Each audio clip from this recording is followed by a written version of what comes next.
Hey everybody, it's Josie. Welcome back to Cedar Creek Homestead. I hope y'all are having a wonderful day. It's just a little bit breezy here at Cedar Creek and a little cool, not cold, but just a little cool fall weather. And I just finished the dishes, so of course my apron and my dress got wet. I can't ever do a load of dishes without getting the front of me wet, and so I've got a little blankie here just to kind of knock off a little bit of the chill. And I wanted to spend a little bit of time talking with y'all today. Now, you might be noticing this big eyesore here, these milk jugs and other containers. And these are for a future project that I've got coming up here. We're going to be doing some winter sewing. And so I've got these jugs all tied together. If I can keep Blade, I took all the caps off of them because he tends to grab them wanting to use them when he goes fishing and does other things, and so I'm trying to hold on to the milk jugs as best I can, and that'll be a project coming up later on, probably starting around sometime in late December or early January, and looking forward to that. I'm excited about trying that project out this year. So that's what this crazy mess is right here. So I had a couple of news articles that I wanted to talk to you about today and how they affect us, not just here in Oklahoma, but across the nation. And I thought that you guys might maybe enjoy hearing this news, or at least getting information out of this that you might see where you stand in your state. Just a few days ago, I heard a report from the North American Electric Reliability Corporation. They do studies on the electric grid. They study the risk and reliability of our power grid, and they're there to ensure that we are paying attention and are getting steps out there to take care of problems that are beginning to arise.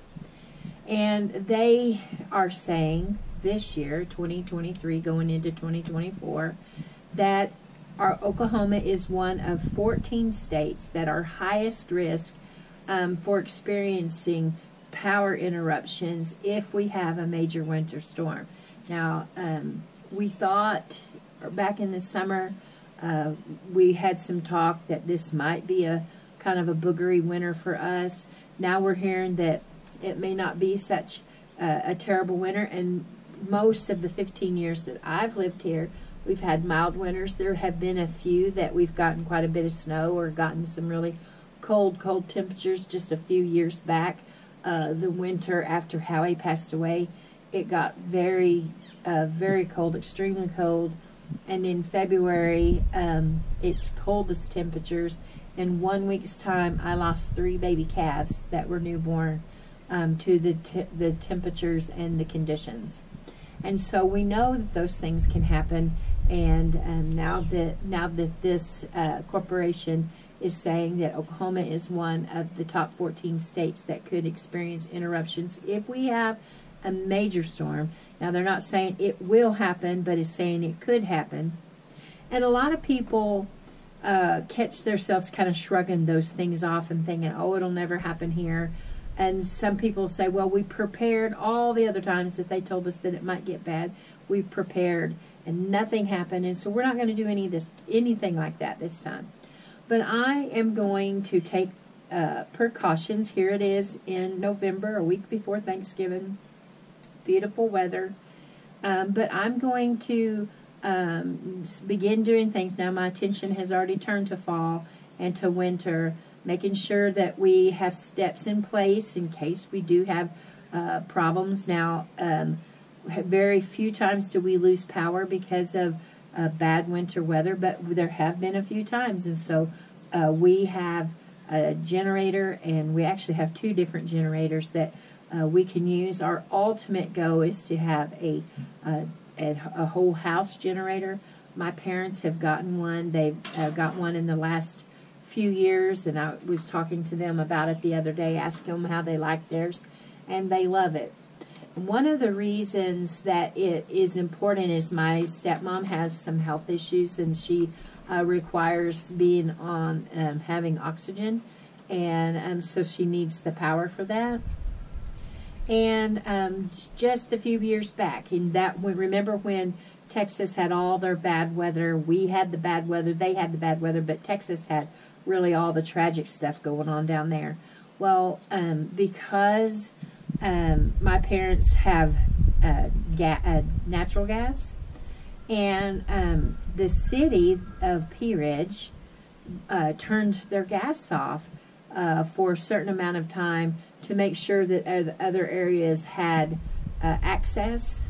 And my parents and a lot of other people were left with nothing to heat their homes. And so my dad was out trying to figure out what was wrong with his heating system. And my brother called him and told him what had happened there in the city. And so they want to be able to have means to take care of themselves should something like this happen. And so that's our ultimate goal here on Cedar Creek, is to add a whole house generator. But in the meantime, we do have portable generators, and we know all the precautions that you must take.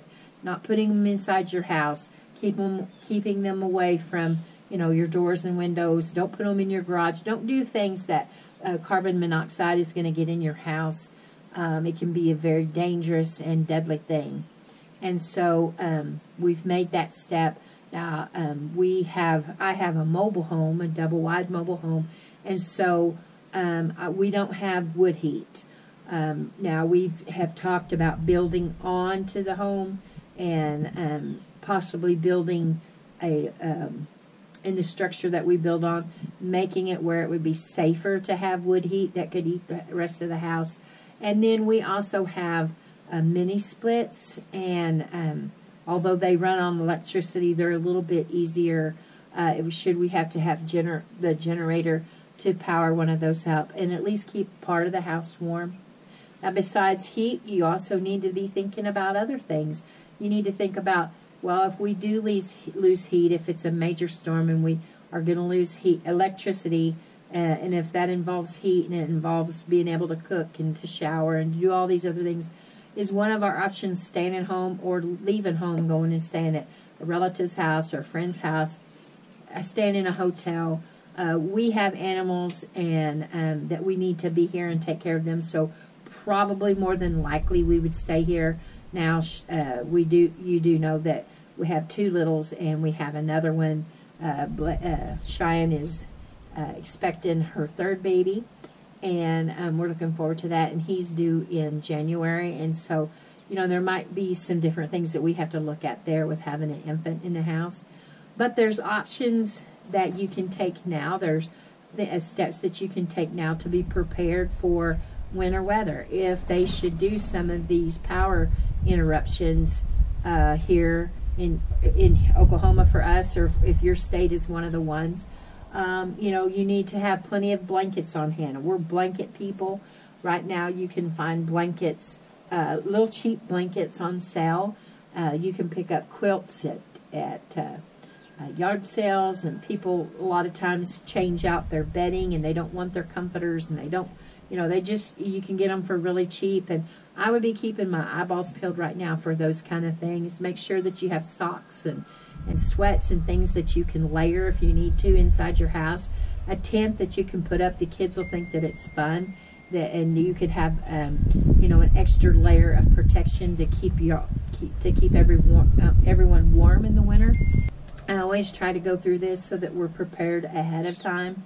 You can try and have some things that are stocked on your shelf that wouldn't require a whole lot of cooking, in case you don't have your power and you have access to your generator where you could just use it for just a little bit to heat up something for everyone to eat.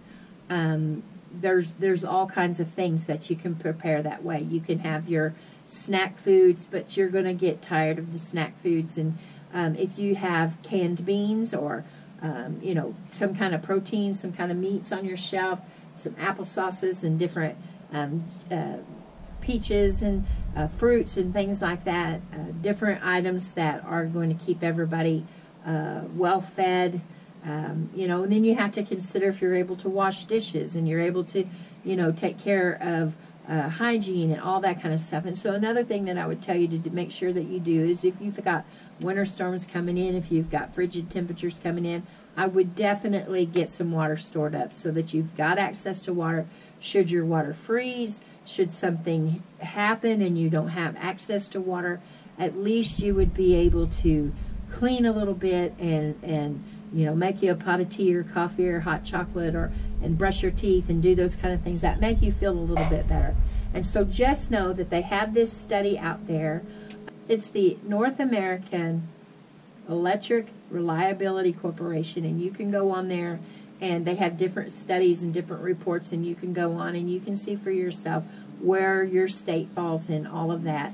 Now, we can't control the weather and we can't control a whole lot of things, but we can control the amount of things that we can do to prepare ahead of time just in case something happens. Now, going on from the electric grid, I wanted to talk about another news article that I read, and it was actually not a news article, it was on one of my social media sites, and it was this group that I was reading. This person had posted a list of items, a list of grocery items that if you wanted to try and be prepared for groceries for a year for your family, the amount of items that you would have to have, or the amount of each item that you would have to feed your family for a year. And that she said that this was for a family of 3, but it was easily changed. If you had more people in your family, then you would add, you know, that much more accordingly. And when you read down through her list, most of the items on her list that she had putting on her pantry shelves, example, green beans, corn, that kind of items, she had them listed in pint jars, quart jars, and so that made you automatically think, well, this is someone that likes to put up a lot of food, and so they've home canned them and they've put them on the shelf. And she had it broken down into categories: grains and fruits and vegetables, and just all kinds of different things, shelf-stable items, to make it possible for her family to have food for a year. And so I was kind of reading down through some of the comments, and this person commented, hey, what is this, 1940? No one has the time or the effort or the money to do these kind of things, to home make these kind of things, to cook meals at home. And I thought, oh my goodness, you know, to just automatically just shut that person off that was trying to encourage people to prepare and how to prepare because they didn't want to believe that this was a possible goal to reach, and as far as, you know, having the stuff on the shelf. The first thing that I would say to the commenter was that you don't have to home can everything. A lot of people believe that to be successful at homesteading or preparedness, that everything has to be homemade, and it absolutely does not. If you can home can and home make and home bake and home prepare everything, growing it from the, you know, putting the seeds in the ground and growing it and harvesting it and putting it up and having enough for your entire family for a year, that is wonderful. That is a great goal. But I would say, don't get discouraged. Don't discourage someone else if they're not able to do that. You know, by all means, we want their family to be fed. So if the only way you can meet the goals that this person set forth for the size of their family is by getting those things at the grocery store, then I would say do that. I would rather open a can that I bought at the store than to let my kids and grandkids go to bed hungry. Now, one of the examples, one of the things that she had on her list was on the vegetables. She had 104 pints of green beans, 104 pints of corn, and just broken down like that. Some of her things, like her tomatoes, she went up to, vegetables were pints, the tomatoes were quarts. So 104 would be using 2 of those pints per week for a family of 3. Now, that could be 1 a day, or maybe they needed 2 in one day, but that's what it equals out to. So you need to think about, for your family, would 2 quarts of corn, for example, be enough for a week, or 2 pints of corn, or maybe you needed just 1 pint of corn. Maybe you're the only one. I know she had 104, or maybe she had 52. I can't remember. Anyway, she had a number on there for beets. Well, for my family, I don't need that many beets because I'm the only person in the family that eats beets. And so know that you can customize. If you see one of those lists, they're a good thing to go by. Not 100% religiously. Just go by and mark out the things that you know that your family doesn't use, and lean a little bit heavier on the things that you know that your family does like. That's the good thing about these lists, is they're totally customizable. There's no point in putting 54 jars of beets on your pantry shelf if nobody but you will eat them, because that means you're going to have to eat a little over 1 jar of pints a week. That means you're going to have to eat more than 1 jar of beets a week to get your beets completely ate in a year's time. So just know that those lists are customizable. There will be other things that you put on your list that this person didn't have on their list. At my house, my little grandson Howie loves peanut butter. Absolutely loves it. So I know that I need to have plenty of peanut butter on the shelf for him. Peanut butter is a good source of protein, and it's a good energy boost. And it goes away. So I can put it on toast for breakfast for him, or he eats a little bit with an apple, and just all kinds of things. So just think about the things that your family does and customize it for yourself. Now, another thing he talked about, I don't have the time. Well, a lot of people don't have a lot of time because you're so busy with everything else. We work out. A lot of families, the husband and wife both are working long hours. Then when you get off work, you're running here, there, and everywhere for different programs, and I'm not speaking against them. I just know that we were involved with that when Blade was in school. He was involved in all kinds of sports, and it is a time eater. It takes a lot of time to get those kids from program to program to program, and plus you go to church and you have midweek services, and you're doing all these other things. And so time sometimes does become something that is of concern. And this person, perhaps he or she really was concerned that time to get these kind of things done, not only to process themselves, but to go to the stores and purchase them and bring them home and break them down into buckets and Mylar bags and jars and all the things that you do to prepare your stuff so that bugs and other things don't get in and ruin your products. Maybe they don't really have the time. But I would say there are things that you can do when you're canning. You can can a small batch if that's all you have to can, but you can can large amounts at one time and put those things on the shelf, and you've got a lot of meals done at one time. You can prepare if you're going to make a casserole, if you are able to, make 2 casseroles and put one of the casseroles in the freezer for later. A breakfast, lunch, and supper. All of the meals. You can batch cook, and it'll save you time. A lot of times it'll save you money. And on any given day you come in and you're dragging tired. I know right now with the time change, people are trying to get used to it, and it's just, for a lot of people, it's just a killer. And so to be able to come in and grab something and put it be able to put it in the oven and heat it up and have a nice hot meal for your family, or in the crock pot or Instapot. And there's all kinds of recipes out there. There's lots of YouTube channels that are showing you how to do big batch cooking. There are all kinds of recipes all over Pinterest and other sites that you can get and make. And I encourage you to try putting some meals in your freezer. We've done breakfast meals. It's really easy for Blade to grab something on the go when he's out the door going to work. And we've got some other things coming up. We're going to be doing some big batch cooking to prepare for, pardon me, Cheyenne going postpartum, coming home from the hospital.